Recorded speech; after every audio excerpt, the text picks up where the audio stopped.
What's up, guys? Matt Brown here for The Lines, joined as always by Nuwwarah, and we are going to talk Super Bowl MVP. We know it's the Eagles, we know it's the Chiefs, and we got some prices out there on these players. See if there's anything worth sticking in your account, as we always do here.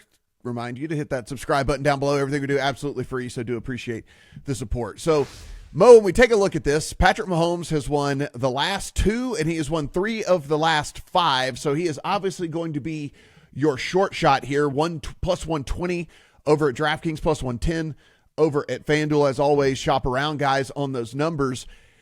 Is there any chance in the world, do you believe, that there could be Patrick Mahomes fatigue at all? Like, is there any chance that he has a decent game and doesn't win the MVP? It seems to be quite the opposite, to be honest with you. I'm not certain he deserved MVP against the 49ers the first time. So we'll talk about that a little bit later, but I think it's the opposite, where if he does anything decent, he pretty much automatically wins. I mean, this number is basically saying, if my rough math is right, I mean, not accounting for the vig here, but something like 80% chance Patrick Mahomes wins it in a Chiefs win. I think that's probably a decent bet, to be honest. I think that might honestly be low. I mean, he is 3 for 3 so far, like we said, and hasn't always been his best performances in these games. This Chiefs defense also, it's solid. It's not on last year's level, so that reduces the entire defense's equity, I think. In theory, this is a little bit of a tough matchup for Mahomes. He's always been extra elite when other teams blitz him. The Eagles have one of the lowest blitz rates. In reality, he has pretty much won all of his games against Fangio. There's a lot of stats floating around, 8-0, whatever it is. He does run the ball a lot, too, against Fangio's defenses because they clear out a lot of space by pushing their defensive backs back. I believe, I don't remember if I got this from somewhere on Twitter. I think it was maybe Aaron Schatz's preview, his early preview. He had that Mahomes has ran for 27 or more yards in 4 of 8 games against Fangio defenses, which obviously that's not like going to move the needle a ton, but if he gets a couple of big first downs, and especially if he is used near the goal line like he was against the Bills, that could help a lot. Yeah, if you go back to 2015, guys, Tom Brady, Von Miller, Tom Brady, Nick Foles, Julian Edelman, Patrick Mahomes, Tom Brady, Cooper Kupp, Patrick Mahomes. Yes, a lot of quarterbacks, as you would imagine, in there. Whenever that Julian Edelman game, if you guys remember, it was basically no offense at all in that game when it went to Edelman. So that was kind of an aberration there.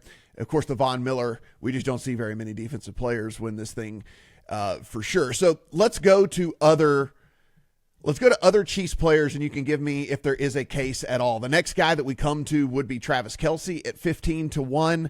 I guess the case for Kelce could be if you got a box score like we got 2 weeks ago, where Mahomes threw for 179 and 120 of it went to Travis Kelce with a touchdown and all of that. I mean, I guess that would kind of have to be the case for a Kelce, right? Yeah, he would win, I think. Do I think that's going to happen? Definitely not. I wouldn't touch Kelce around the 15-1 ballpark. I just don't think he has the juice anymore. That game was such an aberration compared to the rest of his season. I mean, we saw last year he turned it on in the playoffs, right? He came out and just looked completely different. Yeah. This season, he had the big game against Houston, but it didn't look different. Like, he's not moving any faster. Last year against the Bills, he's like toasting guys, running free into the end zone. Like, we haven't seen that in these games. Even his big plays against Houston, he looked very slow. Poor tackling by the Houston DBs, more so than like Travis Kelce doing anything special to extend those plays. Bless his heart. Love the guy. He's done a lot for the Chiefs, but I think he's cooked. And I would not touch Kelce at this price. The next two Chiefs, and I will probably kind of pinch it off there as far as like guys that could realistically win it, are Xavier Worthy and Kareem Hunt. Xavier Worthy, market high of about 30-1 out there. Kareem Hunt, market high of about 60-1 out there.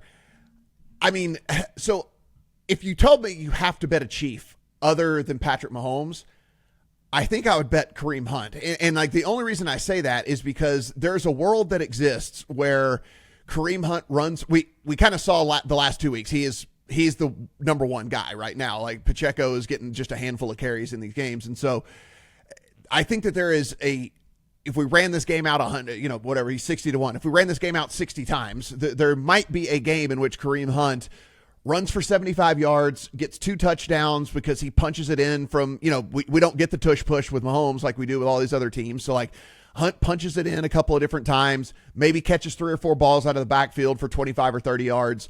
And he is just kind of the majority of the offense for the team. If you ran this game out 60 times, could that happen 1 in 60 times? I think so. I think I'd rather play him at 60-1 than I would Worthy at 30-1.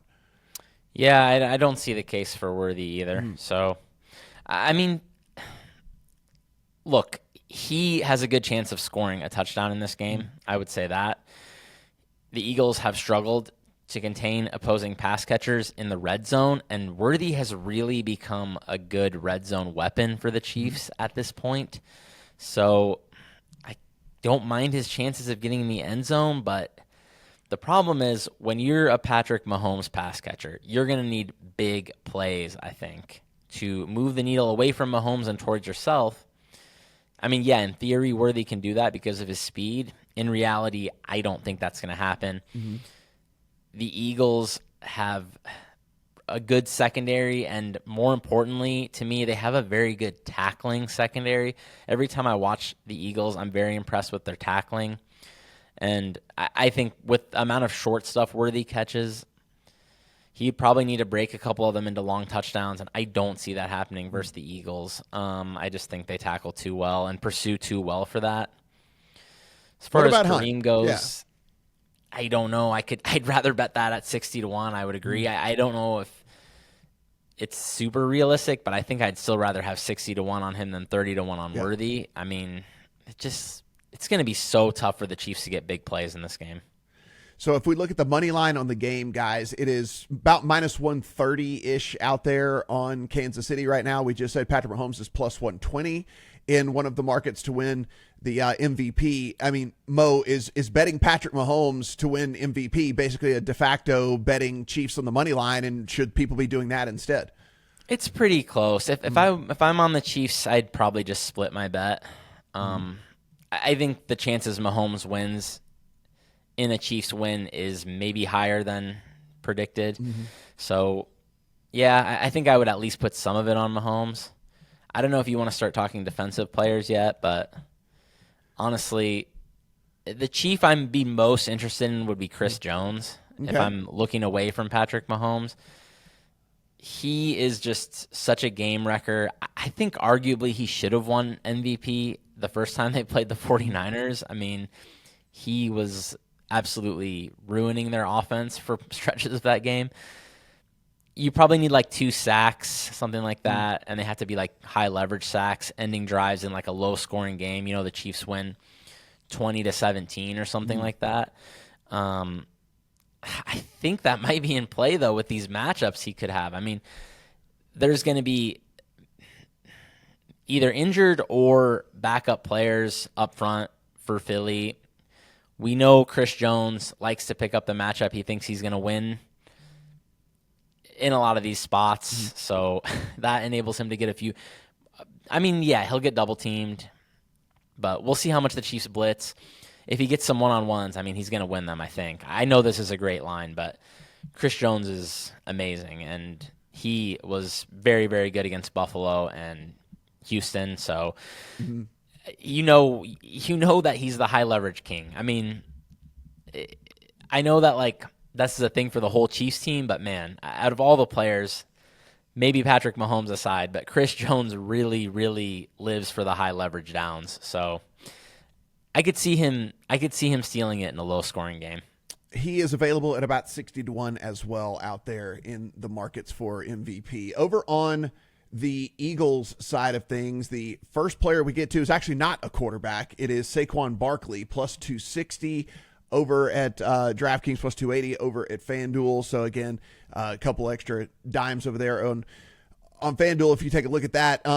I think that's correct, Mo. I look at this and it's with what he's done over the last month and a half of the season, it almost seems impossible for them to win this game without Saquon Barkley having a massive game. And so I agree with him being the favorite over Hurts here in this market.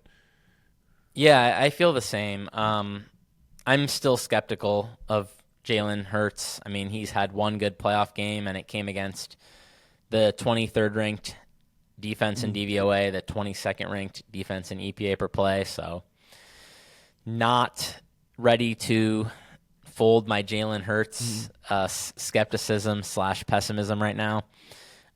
He's also been pretty weak versus the blitz, especially in the playoffs. We've seen him look lost at times.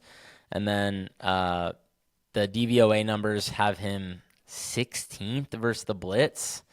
Obviously, the Chiefs blitz a lot. They are 4th in blitz rate. We know what Spags is going to bring to the table there. So, yeah, I think so. Saquon's like close to 60% implied, I think, in the Eagles' wins.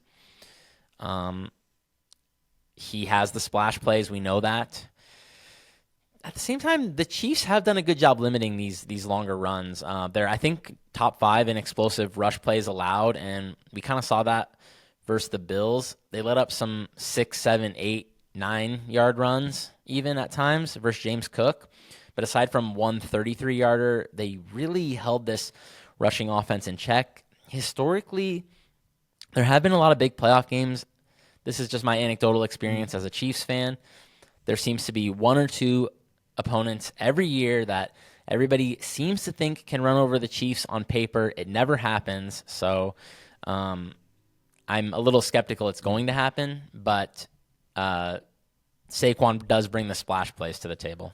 Yeah, kind of the MVP moments, which is why I think if I was forced to bet an Eagle, he would be the Eagle that I would look at. A.J. Brown is sitting kind of like 32-ish, 35-ish out there to 1. You can get Devonta Smith as high as what looks to be about 65 to 1 out there in the market to take it down. And then you kind of get into some defensive players. Is there a path to an A.J. Brown? I mean, we've seen him have nuclear games before. I guess so, less so with Devonta Smith, but I just don't. Maybe it's just because of this recency bias that I do have with this Eagles team, but over the last month and a half with just how good Saquon's been, how willingly they are to give him 25, 26, 27, 28 carries in a game, it's kind of hard for me to get to a receiver. That said, if you wanted to take a dart, I would still choose Brown over Devonta Smith because like kind of you were talking about, as far as explosive plays, as far as kind of MVP moments in a game and stuff, A.J. Brown, I think, brings that to the table a little bit more than Smith. They both had some big plays the last Super Bowl against the Chiefs. Yeah, I'm a little bit skeptical of this passing attack in general, but a lot of it depends on how the Chiefs decide to line up their corners, I think. So if Trent McDuffie, he doesn't line up in the slot very often, I don't think. So if he's on the outside, he might see more time on A.J. Brown. That said, I think he's struggled a little bit more against the more physical guys at times this year. I think he's at his best versus the quicker guys who he can just kind of be a little bit physical with at the line, and then he still has the speed to stay with them. So he might be better off on Devonta Smith, but I don't know what the Chiefs are going to try to do there or how often the Eagles are going to try to line up Smith in the slot. So both of those just depend so heavily on the game plans for both teams. It's really hard to say what's going to happen there. Yeah, I look at this, and the reason I don't want to go like too deep into this is because, again, if you look over the last decade, outside of Von Miller, and even then, his number was still probably, I don't have it in front of me, but I mean, his number with how dominant he was back then and whatever, his number was probably be the same as kind of in that. It wasn't 60 to 1. Yeah, I can tell you that. I think he closed 25. Yeah. And so we're looking at this and it's kind of like, they're going to give it to the quarterback or they're going to give it to like one of the, I mean, Edelman was only 10 to 1 that year because that offense was, I mean, there's all kinds of ways that you can try to talk yourself into 100 to 1 guy, but like it just doesn't happen very often. Like it's just not where this thing goes. And so that's kind of why we're pinching it off where we're pinching it off in this discussion, fellas. So Mo, if you had to have one short shot Chief and one longer shot Chief, who are your tickets going in on? Patrick Mahomes and Chris Jones. I hate to be the guy pushing the chalk, but I Yeah. I really think Patrick Mahomes should not be plus 120. Yeah. No, I'm with you. Like it's very hard for me to find a world where if they win that Mahomes doesn't get, he makes those plays, he makes those moments. He's very, very good at that. It's picking up the first down on 3rd and 7 when he scrambles for 11 yards. It's just little stuff like that really does pump him to the top. For me, it would be Mahomes. And like I said, Kareem Hunt, I think for me, if I was throwing a dart, because if there's ever a time where they get inside the 5, like I said, they don't do the tush push. There's not any of that. Kareem Hunt might end up with 2 touchdowns in this game, just because of where they get stopped before they get in the end zone. And so maybe it could swing his way. So I would do the Kareem Hunt on the dart throw. What about the Eagle side of things? Short shot and a long shot? Shorter, I guess I'll go Saquon. Yeah, I'm with you there. And then longer, I think Jalen Carter. We haven't talked about him, but similar situation to Chris Jones where he has a potentially very good matchup with the Chiefs having a deep cut left guard in there who has really struggled, and Jalen Carter is an absolutely terrifying player. Every time I watch him, I am just like blown away how good he is. I mean, there's no real history of this position winning, especially recently, like you said. So there hasn't been a single interior rusher who won in like the illegal contact era. It's been an edge, like you said, with Von Miller, one like off-ball linebacker, and one DB. And I believe the latter two both had pick sixes, if I'm recalling correctly. But if this is a low-scoring game, Chris Jones, Jalen Carter, these guys do have some exploitable matchups, and they are tremendous players. Mine, Saquon, like I said, I don't see how this Eagles team plays well if he doesn't play well. But, in a world where they're forced to pass it a ton, I don't like really anybody in this, so I'll go way off here and say Dallas Goedert at 120-1. The Chiefs have, I mean, it is a weird thing that if there is one thing they give up is they give up yardage and catches to tight ends over the middle. Like it's been all season long. And so is there a weird world where this is a low scoring gross game and Dallas Goedert ends up with 8 catches for 90 yards and a touchdown, and that's actually the best offensive performance? Maybe so. We're getting a good defense for this Eagles team that maybe can hold down Andy Reid and Patrick Mahomes, and they just kind of exploit the over the middle stuff that's been working against this defense for the Chiefs. But again, guys, that's my super long shot dart throw here. This is not anything that I would be heavily investing in, but cool market for sure. Like we said, at least if you like the Chiefs on the money line, at least consider some Patrick Mahomes, like Mo said. Maybe do like a half and half split on that because you're getting just a much better price on Mahomes for MVP than you are on the Chiefs on the money line. And just so often it's going to be Mahomes whenever they get this thing done. A quick reminder, guys, everything we do absolutely free at The Line. So go ahead, hit that subscribe button down below. If you go to thelines.com, upper right-hand corner, we have a Discord in there. That is absolutely free as well. You can continue this discussion over there with not only the staff, but with your fellow bettors over there as well. For Mo, I am Matt. Good luck on all your Super Bowl MVP bets.